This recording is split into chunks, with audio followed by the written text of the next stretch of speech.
একটা ছোট একটা বাচ্চা মেয়ে ছিল, হাই স্কুলের মেয়েটা, মোটার মাথা পেটে ওখানে পড়ে গেছে। পরে সেই মেয়েটাকে আমরা এখন পর্যন্ত কোনো খোঁজ পাই নাই। ছাত্রদল এবং শিবিরের চিহ্নিত ক্যাডাররা হলে হলে ঢুকে সাধারণ শিক্ষার্থীদের উপরে যে নির্যাতন চালিয়েছে, সুজনের হলের সামনে যখন আমরা ছিলাম তখন মেয়েদের উপরে সবার প্রথম অ্যাটাকটা করে।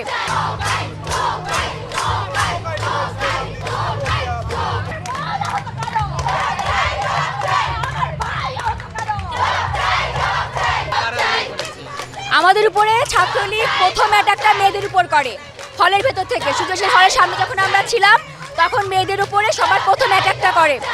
একটা ছোট একটা বাচ্চা মেয়ে ছিল, হাই স্কুলের মেয়েটা, মোটার মাথা পেটে ওখানে পড়ে গেছে। পরে সেই মেয়েটাকে আমরা এখন পর্যন্ত কোনো খোঁজ পাই নাই। ওর পর থেকে আমরা দৌড়ায় চলে আসছি বিচি চত্বরে। বিচি চত্বর থেকে আমাদেরকে দাঁড়াইছিলাম, নর্মালি দাঁড়াইছিলাম, কোনো ঝামেলা ছিল না। ওখান থেকে ওরা, আমার মনে হয় না ওরা কোনো ক্যাম্পাসের স্টুডেন্ট, খুব সম্ভব বাইরের স্টুডেন্ট। ওরা একবারে অ্যাটাক করছে হেলমেট পরে, এত বড় লাঠি নিয়ে। আমাদের হাতে তো কিছু ছিল না যে আমরা কিছু একটা করবো, আমরা কিছু করতে পারি নাই।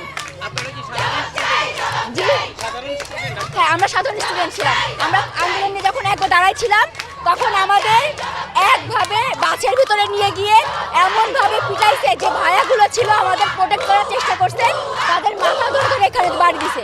যখন ওই ভাইরা পড়ে গেছে তখন ওই বাড়িগুলো এসে আমাদের হাতে লাগছে, মাথায় লাগছে।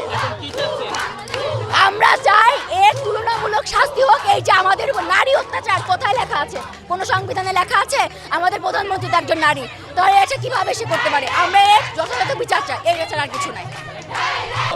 ঢাকা বিশ্ববিদ্যালয়ে আজকে ছাত্রদল এবং শিবিরের চিহ্নিত ক্যাডাররা হলে হলে ঢুকে সাধারণ শিক্ষার্থীদের উপরে যে নির্যাতন চালিয়েছে তার প্রতিবাদে ছাত্রলীগ এখানে অবস্থান করছে। এবং একই সাথে যদি এটির বিচার না হয় তাহলে ছাত্রলীগ এবং ঢাকা বিশ্ববিদ্যালয়ের শিক্ষার্থীরা কাঁধে কাঁধ রেখে এই সন্ত্রাসীদের বয়কট করে আন্দোলন কাকে বলে, কত প্রকার কি কি বুঝিয়ে দেবে। 25 জন শিক্ষার্থী আহত হয়েছে সাধারণ।